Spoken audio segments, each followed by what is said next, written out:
James White spoke about the Charlie Kirk situation for the first time since it occurred, and you know how difficult it is for me to admit this, but I think he's being the voice of reason here. It is too soon to make claims about the motive of the shooter. Starting to blame this group or that group is just not helpful. We do need to take a seat back and wait before we evaluate if this is religious or political in nature. He even said he saw two people, like one person said, I think Charlie Kirk's a martyr. The other person said, I don't think I'm comfortable with that. They started to discuss it and they concluded it's too soon to determine that.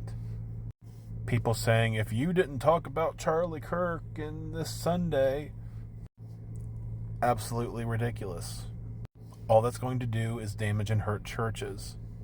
And other people have said this, but I want to bring it up here. Oh, he visited this church, so he's Catholic. He visited this church once, so he's Orthodox. Just let him be who he was and leave it be. Like that, if you find that gross, then I think a lot of this, stand for this and do this and jump on this bandwagon is just equally gross. All that ever needed to be said, could have been said without all the other frills and emotional stuff. And it's horrible that this happened. We hope justice comes swiftly. Our hearts go out to the family. We don't have all the details. We don't need to know the details to mourn and have sympathy.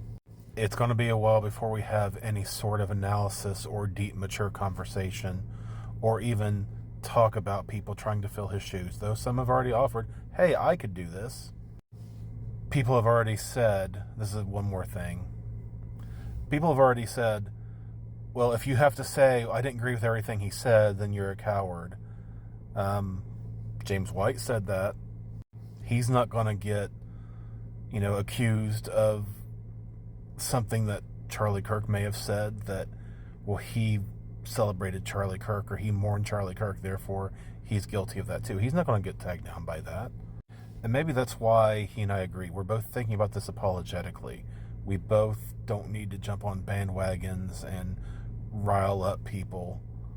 And then this all fizzled nothing if something doesn't change or something doesn't happen. And then what was the point of all of it?